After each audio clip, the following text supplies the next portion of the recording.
have a news story to Do you have a news story to share with KBC? Get in touch swiftly on email newsroom@kbc.co.ke, call 0723 892 654 or 0734 780 124.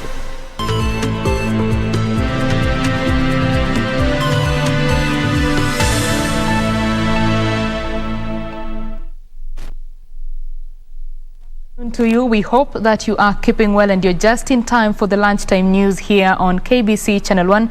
My name is Betty Kiptum and Wangeshe is my colleague on the sign language interpretation. We start in Wajir County, where a section of locals are accusing certain leaders of sowing hatred and division among them at the expense of development. Led by Mohammed Yari Abdi Ogle, the locals said they will work together to ensure such leaders are not elected come 2022. Of locals from Wajir County have teamed up to form an alliance to eject out the current crop of elected leaders, accusing them of being a stumbling block to development. Tutachange safari hii, tutachange Wajir County, tutashauriana, tutaleta gavana, senator na MPs na hii ya Wajir South. Mimi sijui, wala mimi najua ni Eldas, mimi nimekuwa Eldas. Najua Haddado vile Glosha alifanya na wale watu yake na vile wanaongea watu kama hawa wanastahili warudi anapo. The locals accuse the elected leaders of taking too much time fighting each other, forgetting that they are in office to serve the county.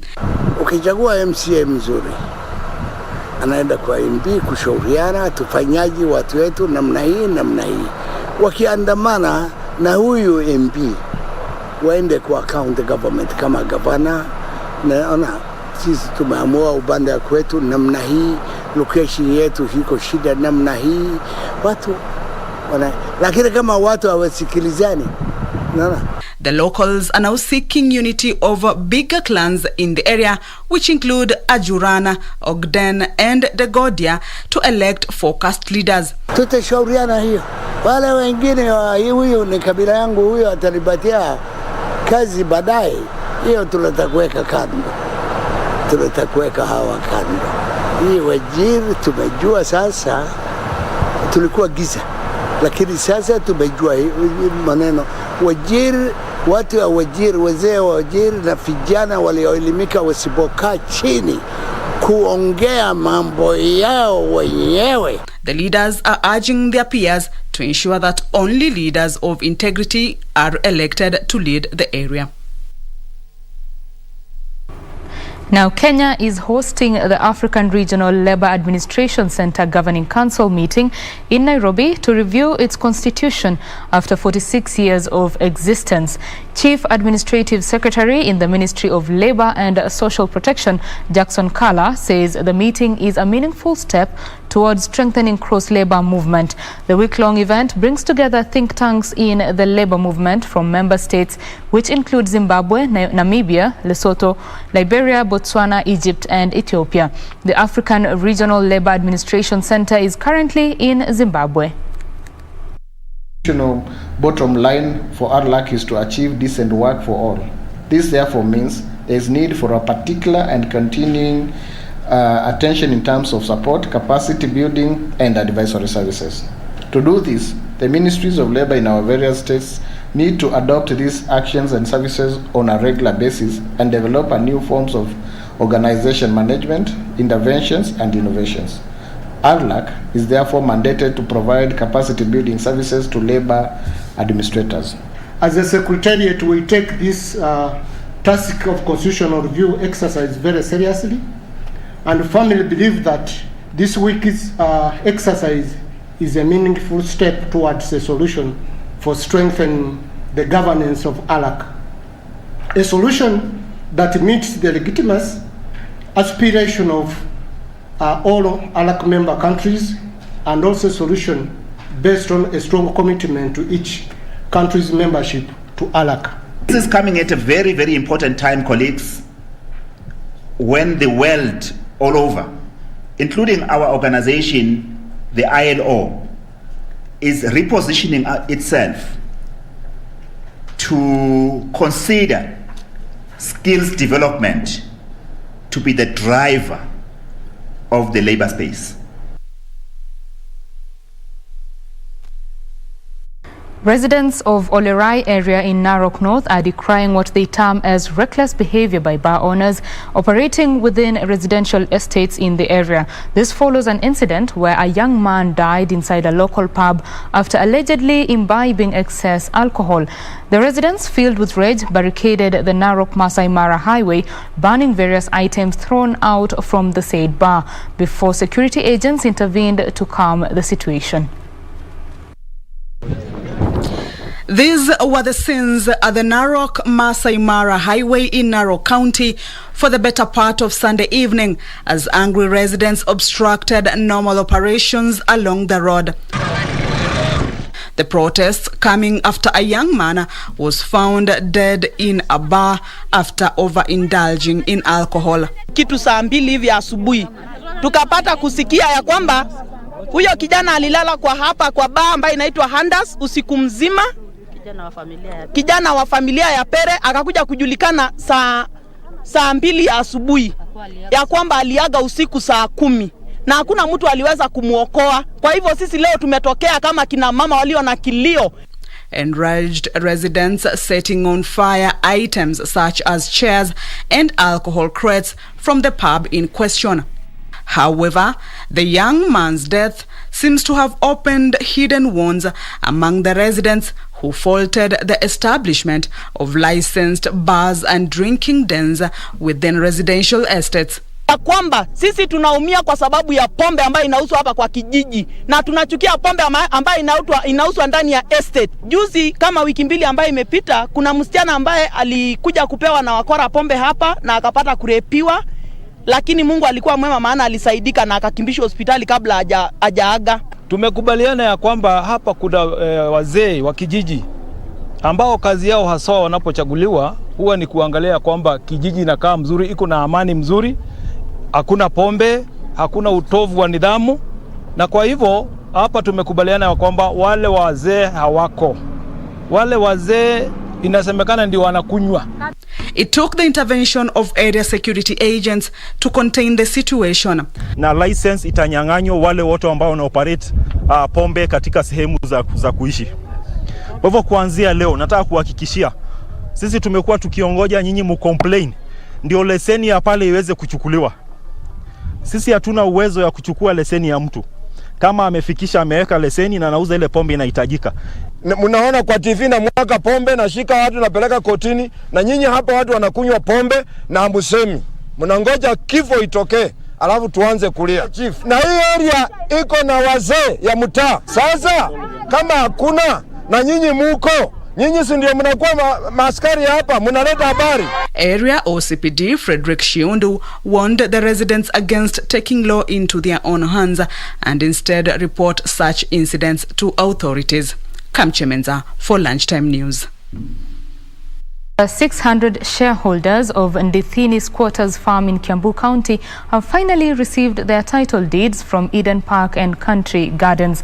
This is after the said shareholders completed paying their dues. Elsewhere, over 200 Kiambu tuk-tuk operators took to the streets of Kiambu town protesting alleged harassment by some county officials.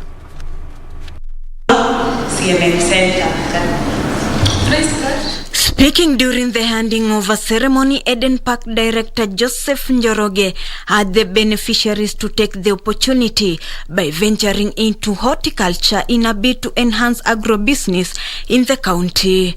He cautioned them against selling the land, saying the long wait should now be a joy for them. Njoroge said it was a challenge to process titles due to the ongoing COVID-19 pandemic. Kwa nini ubadilishe title yako saa hii umegojea watu wenyu wamegojea miaka karibu 20 wewe upate hii shamba alafu urudi uze kesho unywe pombe ama ujiingize kwa anasa uharibu. Naomba watu ambao watapata title tafadhali kama kinara wenyu ama director wa Eden Park msiuze hii shamba. Meanwhile, Over 200 Kiambu tuk-tuk operators took to the streets of Kiambu town, protesting harassment by some county officials. Sasa tunaomba Dr. Nyoro atusaidie, sisi ni watu wa Kiambu, sisi tulimchagua, sisi tunafuata sheria zote, hata akienda kwa record angalie pesa zenye tunalipa.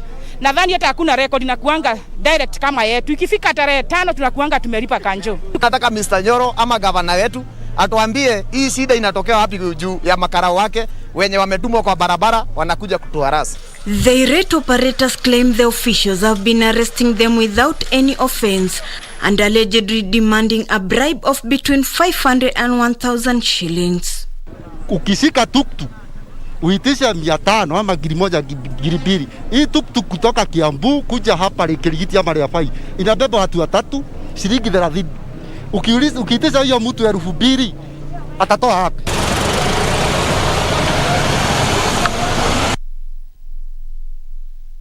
People are feared dead and several others injured after a road crash at Mungatsi along Mumias Busia highway this morning. The morning accident involved 2 matatus, both en route to Busia town. It is reported the 2 drivers were competing to get to the bus stop when one of the drivers lost control as he attempted to overtake a lorry.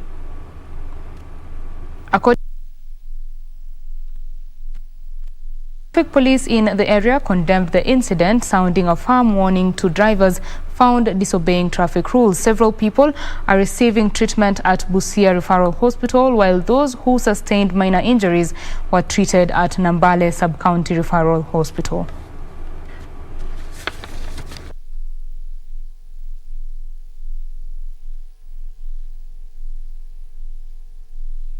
Now, Kenya Union of Domestic Hotels, Educational Institutions, Hospitals and Allied Workers wants the minimum wage enforced by the government. Kudeiha says, as per the labour laws, the minimum wage payable in Kenya is 13,000 shillings and should include paternity and maternity leave. The union also wants employers to ensure that domestic workers are enlisted with the NHIF and NSSF.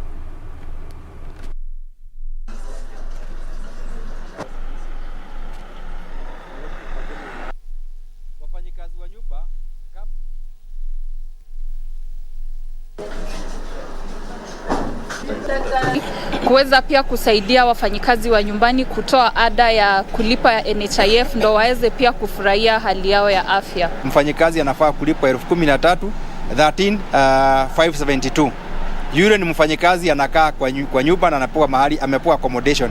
Yule hapewi accommodation anafaa apewe 15% ya hiyo pesa ya aweza kwenda kulipa nyumba ile iko karibu na mahali anafanyia kazi. Mikataba mingi sana iko mbele ya parliament tunataka itekelezwe. Kuna C189 rectification C189 tunataka iwe rectified in our parliament, na ikiwa rectified wafanyikazi wa nyumba watapata haki zao in terms of their social protection, in terms of NSF and in terms of NHIF.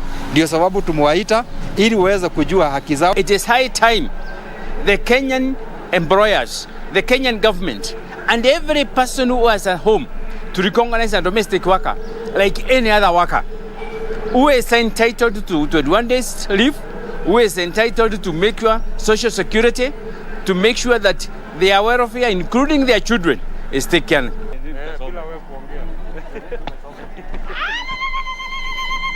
The Kenya Union of Post-Primary Education Teachers in Taita Taveta County branch have rejected the Teachers Professional Development Training, which was launched by the Teachers Service Commission. The teachers say the move is unconstitutional as they were not involved in its development proposal.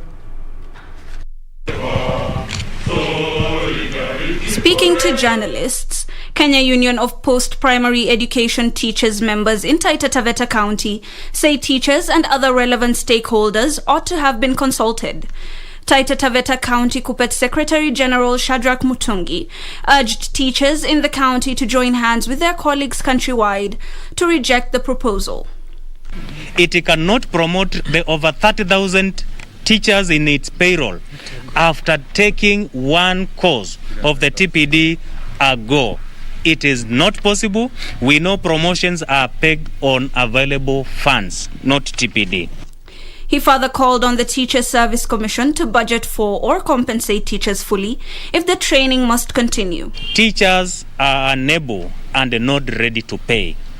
It is the sole responsibility of the employer to budget and cater for the total costs of any retraining, capacity building, workshops, even including transport, meals, and other incidental costs. Teachers were not consulted.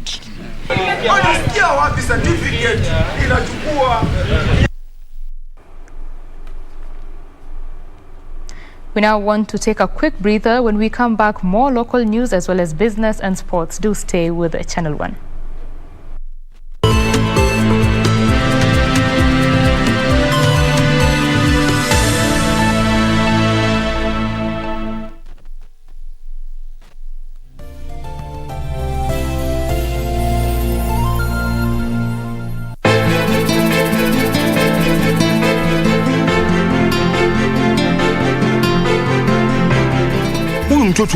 Mtoto ni nuksi. Nuksi yake ni nini? Nuksi ya nini hiyo ambayo hata wewe washindwa kunieleza mimi? Haikuwa nia yangu mimi kuweka hapa kukutesa. I've gone through a lot. You can kill me if you want. Kwa yeye ndo amechukua mume wangu na wewe wamjua. Sijui chochote, mbona mwanamke una ushindani hivi? Shukrani yangu kwa kazi yako nzuri unayofanya.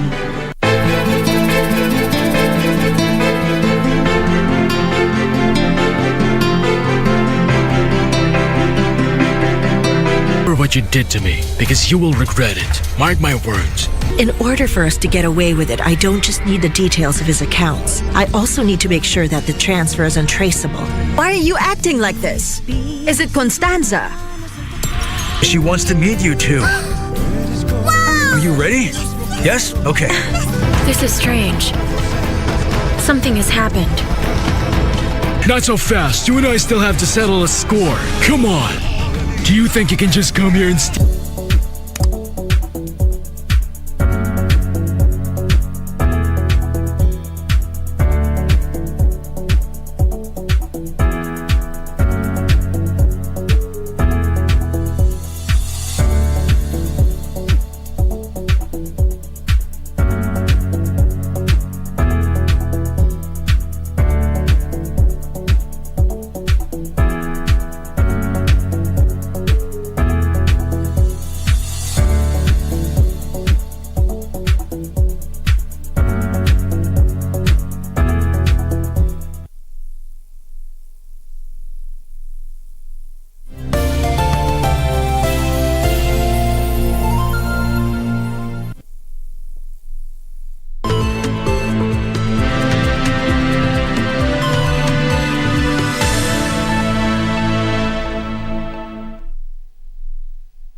Welcome back. You are watching Channel 1 Lunchtime News.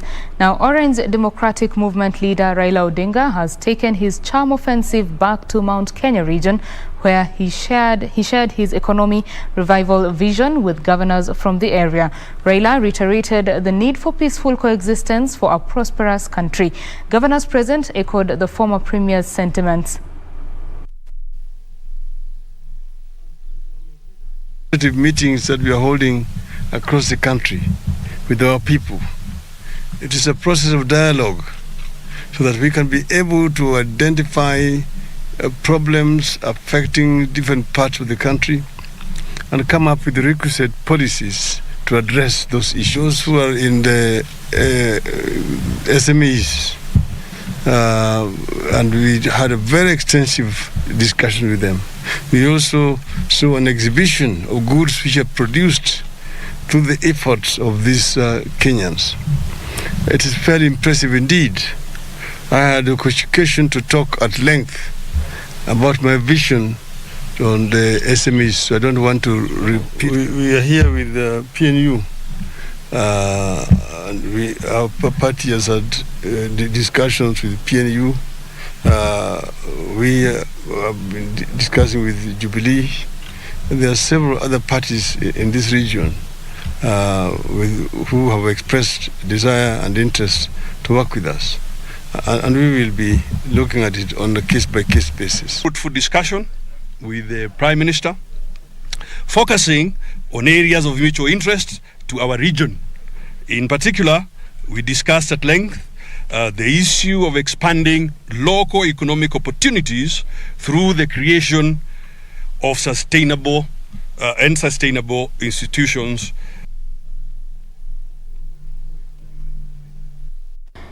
Now, Muslims across the country have been urged to follow the true teachings of religion as the country witnesses an upsurge in deviant teachings. According to scholars from Al-Azhar who presided over a lecture at the Riyadh Mosque in Lamu County, some are taking advantage of the vulnerable youths and changing the cause.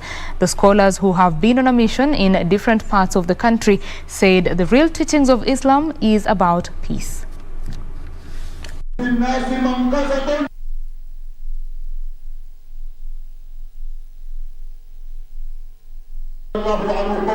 Of Islam, which shows that the relationship between a Muslim and others is based on tolerance, justice, and to respect the rights of all. With justice and mutual respect, we build a strong, interconnected, and secure society. Wito wangu kwa wakazi wa Lamu na Waislamu wa sehemu yote ile ni kuwa tushikamane na Qur'ani. Tukiishika Qur'ani, tukaifuata Qur'ani namna inavyotufundisha, basi maisha yetu yatakuwa yamenyoka, yako sawa sawa, na yatakuwa ya sahali, na matatizo yote ya jamii yatasuluhishwa kwa kupitia hii Qur'ani. Kitabu ambacho kimetupa mafundisho katika kila nyanda, kila field. Jihadi sio jambo baya katika Uislamu, bali jihadi ilikuja baada ya kuwa Waislamu wamedhulumiwa, Waislamu wameonewa, ikawa wafanya kwa sababu ya kuihami dini ya Kiislamu. Lakini haimaanishi kwamba Uislamu ni dini ya vita au Uislamu ni dini ya panga, kama wale wanaokuwa na misconception about Islam, huwa wakifahamu makosa zile nususi za Kiislamu.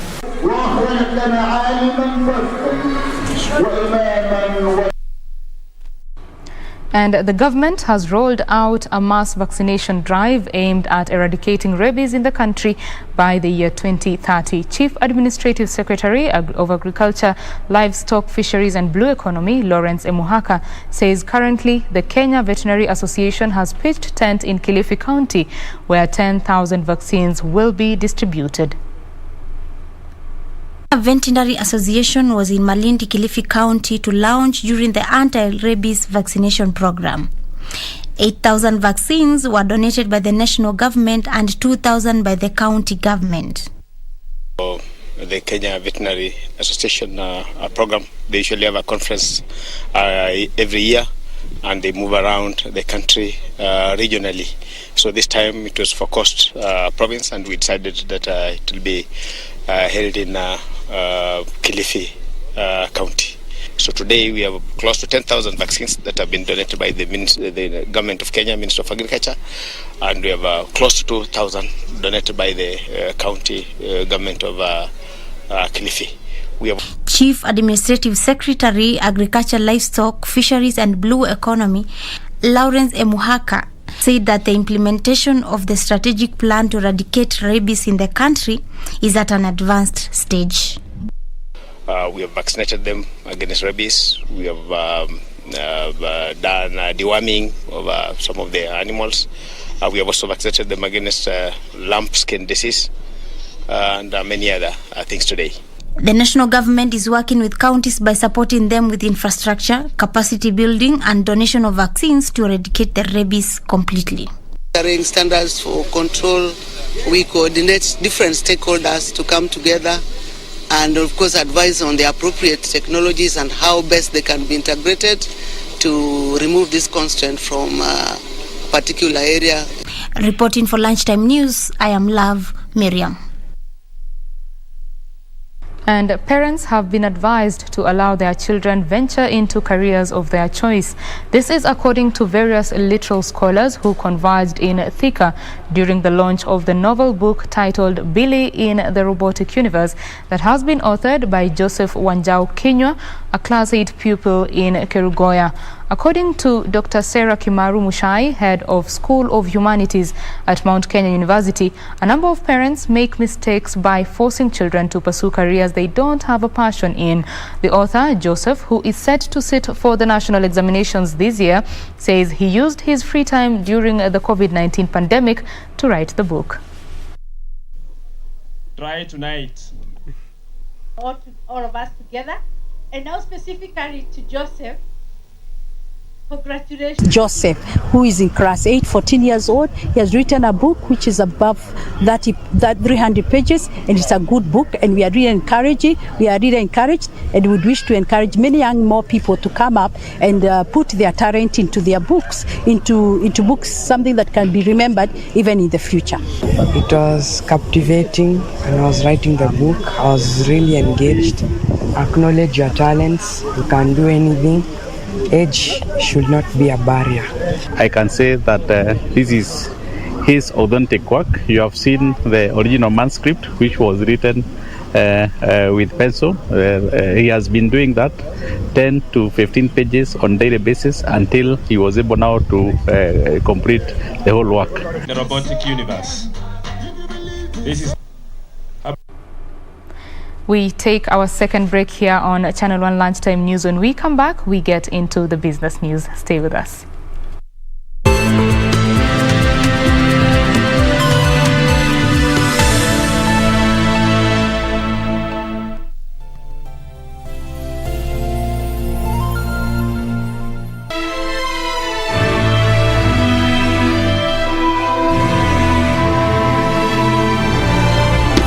You can't be serious. You're suggesting the involvement of the prince in court affairs. He's royalty, which makes that against the rules. You know Governor Shu still holds a grudge against our family. He's obviously just the one stirring things, trying to embarrass you. If you want to charge someone, you must have solid evidence, you understand? It's just a thought, all right? Don't even think it. We need to get rid of him as soon as possible. Yes.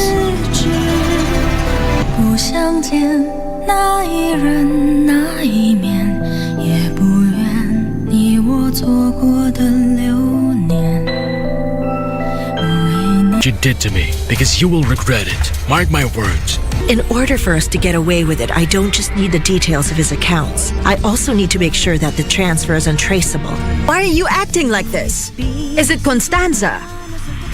She wants to meet you too. Are you ready? Yes? Okay.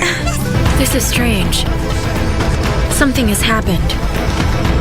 Not so fast. You and I still have to settle a score. Come on. Do you think you can just come here?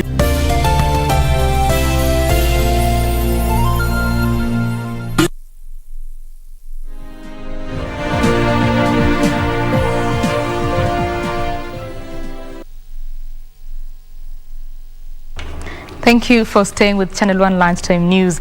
Now, Sudan's government has reached an agreement with tribal protesters on the resumption of exports via a terminal on the Red Sea. Residents of eastern Sudan, demonstrating against what they say is a lack of political power and poor economic conditions in the region, blocked roads, forcing Red Sea ports to close. Here are the details of these and others from across the continent. A government delegation headed by a member of the ruling Sovereign Council met tribal elders to secure a deal to allow oil exports from the Bashir port.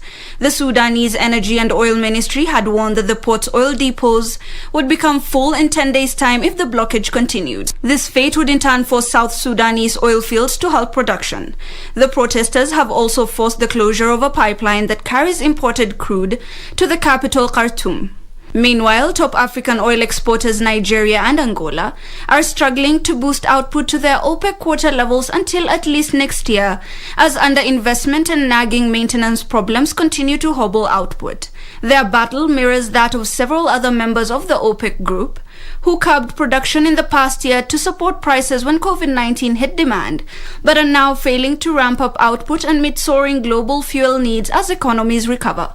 Nigeria and Angola have underproduced by an average of 276,000 barrels per day so far this year, out of their combined average OPEC quota of 2.83 million barrels per day, according to Refinitiv data. They are likely to remain below quota through the end of the year. The oil not pumped is worth hundreds of millions of dollars. Finally, Australia's AVZ Mineral says it had secured a $240 million funding from a private investment firm to develop its lithium project in the Democratic Republic of Congo.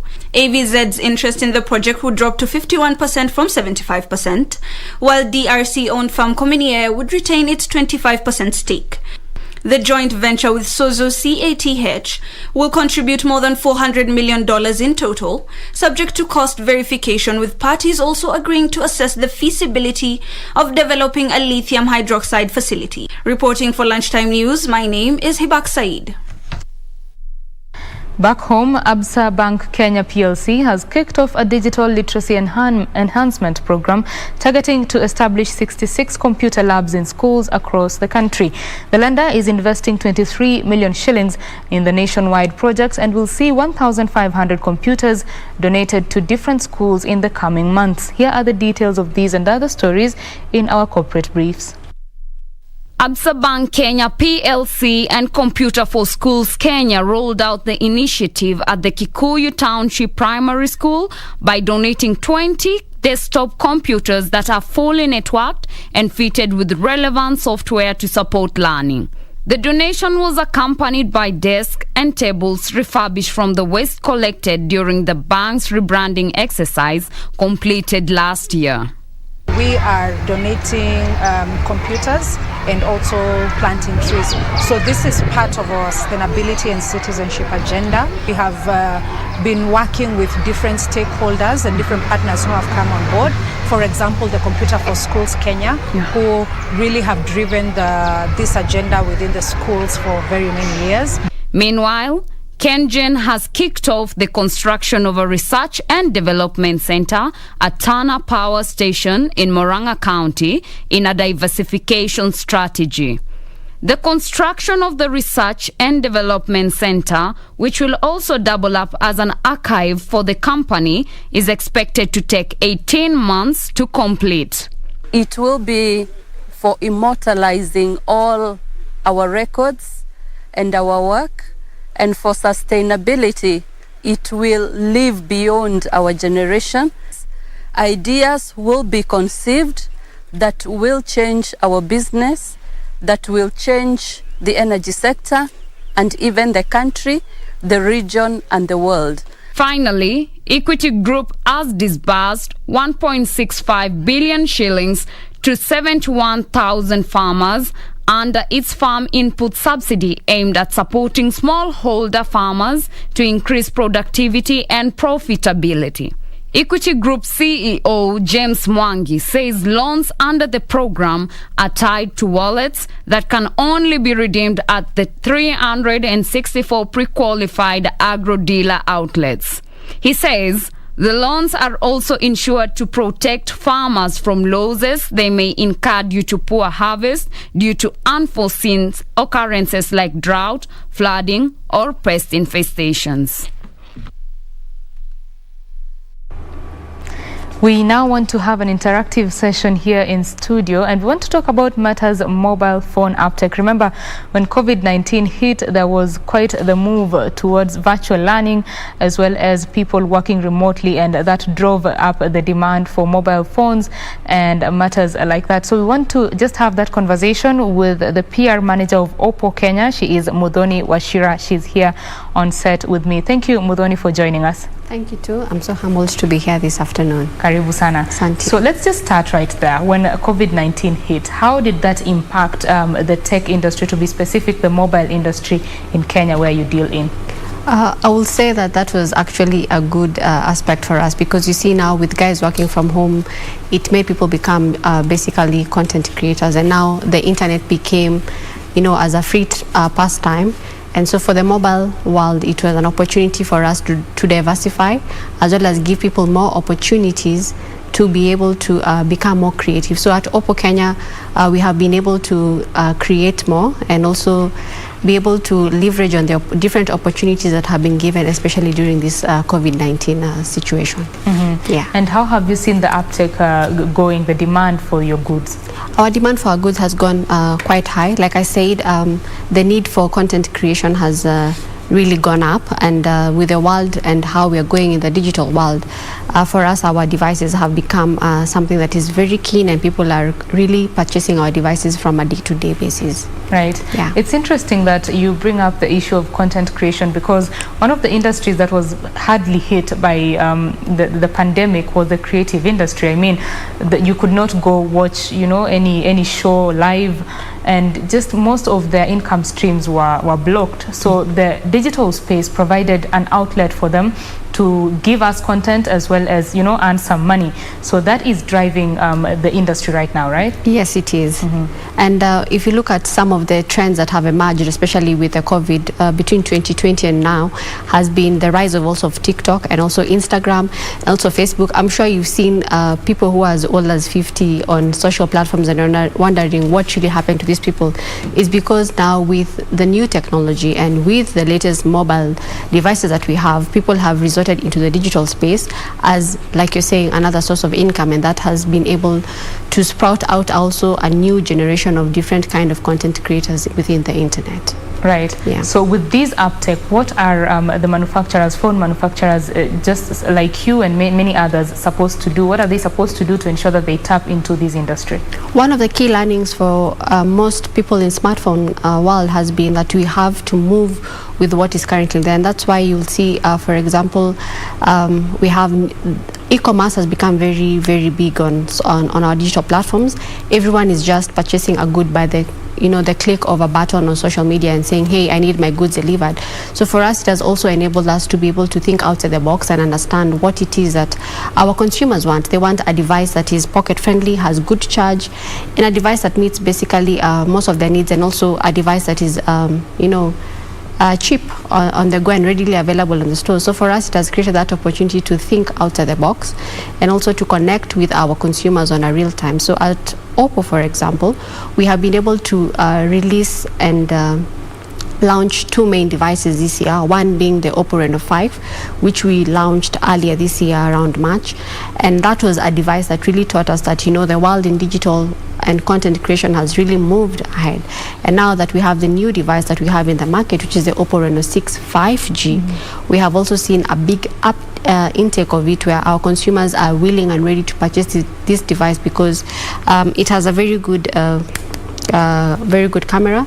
The design is also very nice. The feel is also very nice, and also it is easy on the go for you, and it also keeps your charge for as long as you'd want, depending on how much of a consumer you are with your social platforms. Right. Yeah. So moving forward, what do you foresee for the mobile industry in Kenya? With the new intake of the 5G as a conversation that has come in, and also having a Safaricom spearhead this conversation, we are looking at a world that has been digitized. We are looking at a world that has grown and a world that is also evolving, and that means that smartphones have to ensure that they give their consumers good quality devices, and that means that you cannot give your consumers devices that are not up to speed. So the tech world is really improving, and like I said, we are moving into a space that requires all of us, especially as content creators, as people in tech world, to be on the move, to be on the go. So give me 5 years from today, I know that the mobile world will have evolved very much, and much of the 5G conversation will be some of the things that are going to be happening around us. Yeah. So as we come to a close of this conversation, Yes. what would be your message to maybe users of your phones, as well as people who are just looking to tap into the use of digital to make some money? The conversation about e-commerce is greatly important to the people who we are in, especially with the digital world that we're in. So for us, I think e-commerce is the next big thing that we need to focus on as consumers, as well as people in the smartphone industry. For example, we have Jumia, Kilimall, and Sky Garden, whereby by just a tap of a button, you can be able to purchase the new Oppo Reno 6 5G. And also, it gives you an opportunity to be part of the game changer. So 5 years from today, I believe that the conversation in smart world will have moved, whereby we will have moved fully into the digitized space. And as for Oppo, the much that I can say is watch this space. Yeah. Watch this space. Yeah. Thank you very much, Muthoni Wachira there, the PR manager of Oppo Kenya, for speaking to us about the mobile uptake in the country. Thank you. Asante. Well, we move on to other news. 8 counties risk missing their next disbursements from the National Treasury for flouting recurrent expenditure ceiling rules. Deputy Controller of Budget, Stephen Masha, says the devolved units exceeded the set spending on workers' emoluments that is pegged at 35% of the total county budgets. Controller of Budget has released disbursement of 10 counties that had been barred from accessing the 29 billion shillings county allocations last month. The office says this after the devolved units submitted their budgets for approval as required by the law. However, 8 devolved units might miss out on the next disbursement for allocating over 50% of their total budget to wages and salaries. Not more than 35% of the recurrent budget should go towards personnel emoluments. The county government have been encouraged to rationalize their workforce to reduce their recurrent expenditure. This, coupled with a strong budgetary system and increased resource mobilization, has been earmarked to increase development budgets for the counties.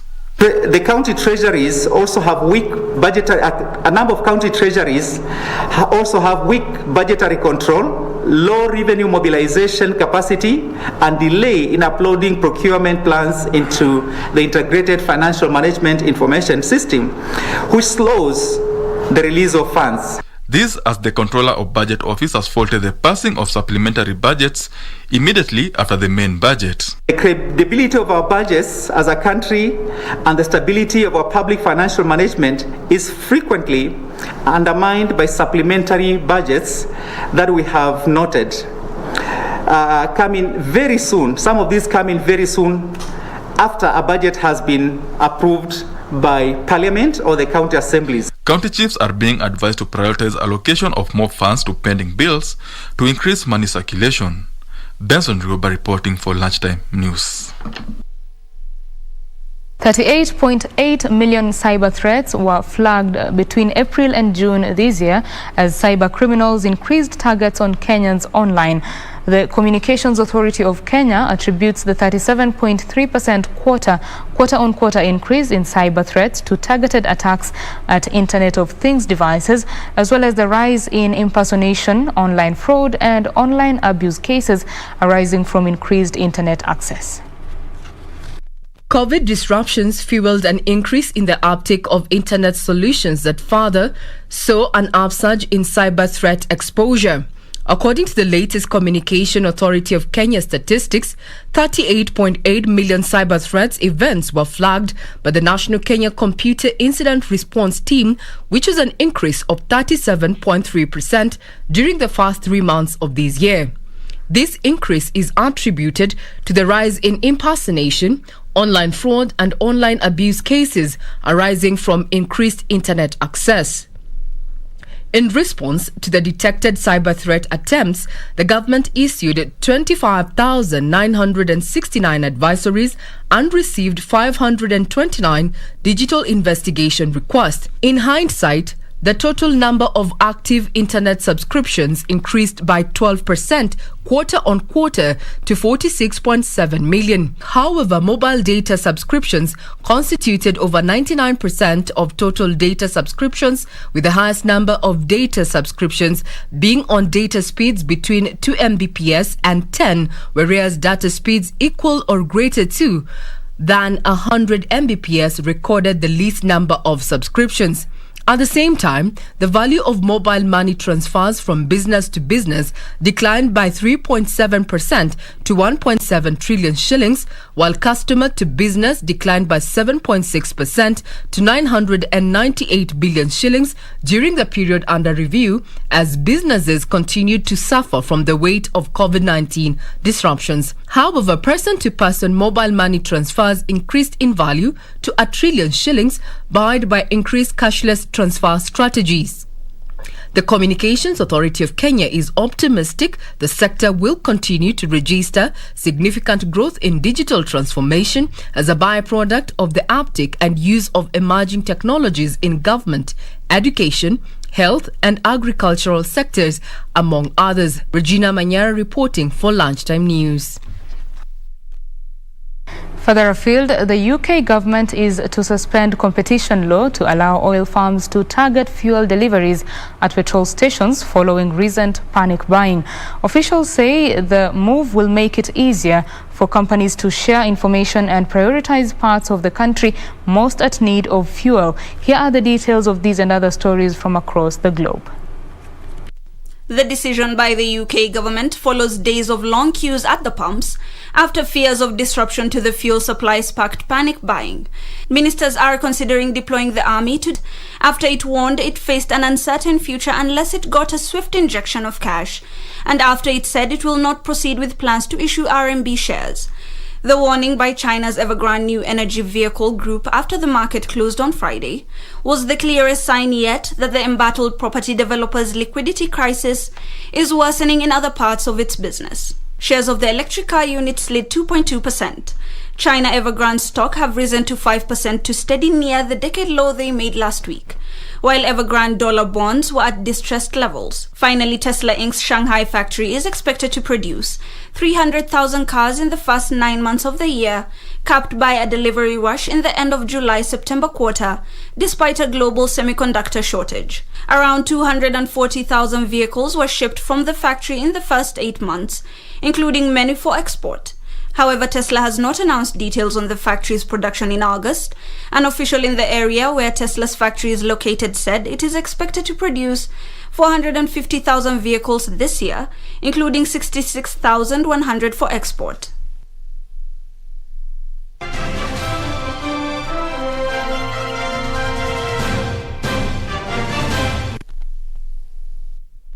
Let's do the sport now. Arsenal youthful side swept aside London rivals Tottenham Hotspur in a 3-1 English Premier League victory last evening. 21-year-old Smith Rowe typified the energy in the Arsenal ranks as he scored the first goal and then set up the second for Aubameyang, while Xhaka netted the third goal. Elsewhere, Wolves beat Southampton 1-0 with Raul Jimenez scoring his first goal since returning from a fractured skull.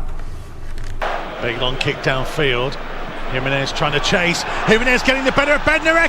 Jimenez into the penalty area. Coming back in. It's Raul Jimenez!